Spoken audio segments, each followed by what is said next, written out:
Hello guys! We're heading to the school for Ethan. Kasi kailangan na niyang mag-aral next year. So malapit lang guys sa school lang ni Sophia. And then let's see kung ano lang. Pag-uusapan lang namin kung ano ang mga dapat gawin sa sitwasyon ni Ethan. Yan si Ethan. Hello. Yay.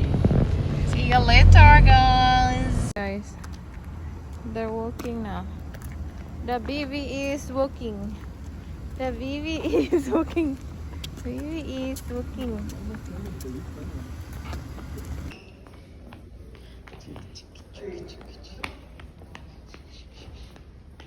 Ethan. Come here. Uy.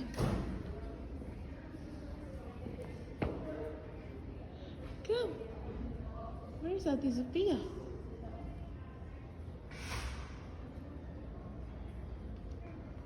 Ethan. Come here. Come. Come here. Nandito na kami guys. So gustong lumabas ni Ethan.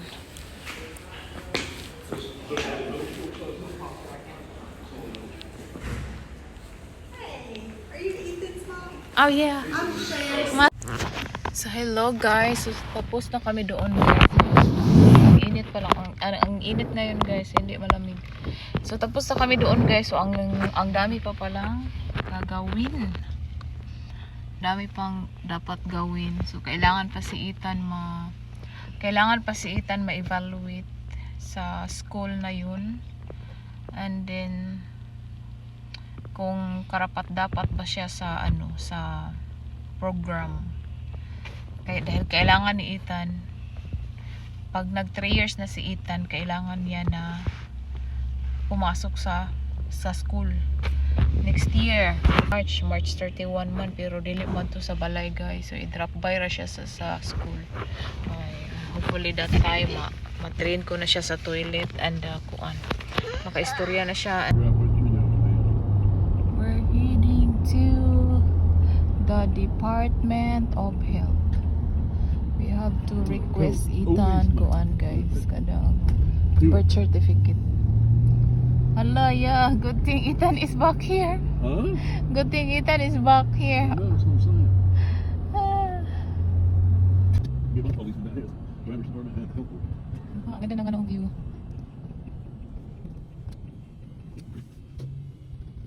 Yeah, I think that's the Department of Health. Yan, so we're there na guys. Go California, go someplace to get out. I think that's the James Alfred Jones County Service. Dili mo. I think dili. Kani. Central Alabama Wellness. Dili ay. Here? Oh yeah. We're there last time no for Sophia and Joanna. Huh? We're there last time for Sophia and Joanna. So Jan. Yeah, because we're just new here and then we have to know how many vaccination we have for them. So alright, see you. So guys, ilabas ko si Ethan guys, nag-iyak-iyak. So semester na yung andun, sabi, nagtutoy kasi si Ethan and then ang nangyari, itong batang to umiiyak, so ilabas ko siya. Sus, narabay sa kanan. Namin sa parking. Guys, dili mo sulod, gusto niya diri ra sa gawas. Narabay pulis diha interview. So semester lang yung guys. Semester lang yung hulat doon sa loob. Hindi niya alam lumabas kami.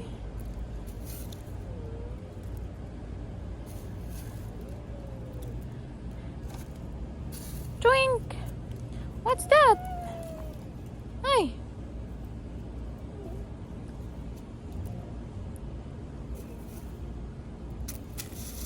Wow!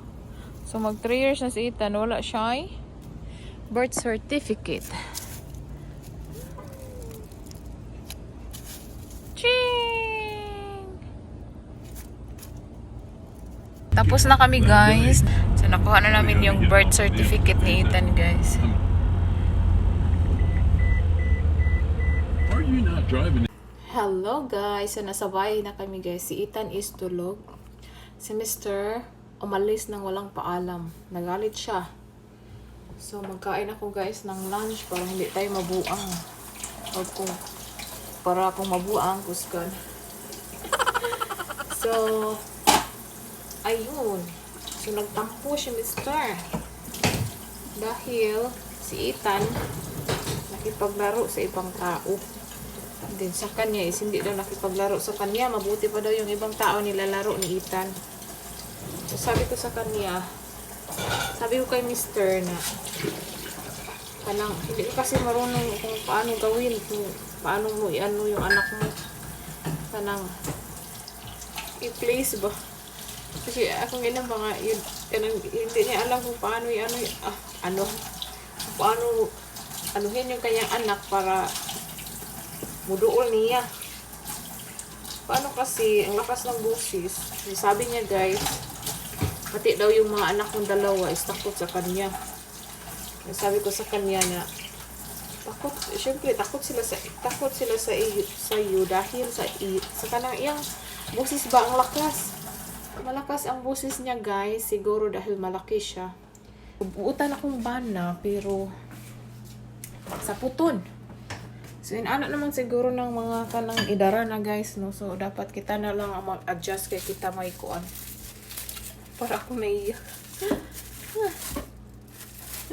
Umalis siya, hindi nagpaalam. Binigay lang niya sa akin yung birth certificate ni Ethan. Tapos, sinisend din yung attachment requirements para sa paaralan ni Ethan. So, nag-send lang ng attachment sa akin. And then, lumabas ako, nagtubig. Bitubig akong nabubuan ang kanang tanom. Bisaya lang ko para sa'yo. Charot. So, ayun na nga, sige na siya, sinog attachment, huwag din siya ingon na nga, adto na ko, uy, buang, adto na ko. Ay, naku talaga, tayo na lang mag-adjust kay kita may kanang kuan. Kay balo ko, nag-adjust ko na siya na ako, kay may pagka, butan, beta. Imagine ako na guys, huwag ako tulog. 3 AM na mata, nagising si Ethan, 3 AM. Sa gulo lang na ako, ha, Bisaya, Tagalog. Nagising si Ethan, 3 AM. Tulog siya ulit. Dito na kami sa bahay, mga 12 na. Kasi nga, andun nga kami sa nagkuha ng kanyang birth certificate kasi kailangan sa kanang paaralan niya. Kasi kailangan sa school. And then, so yun na nga, ang dami pang gagawin namin guys. Kaya siguro, mainit yung ulo niya palagi.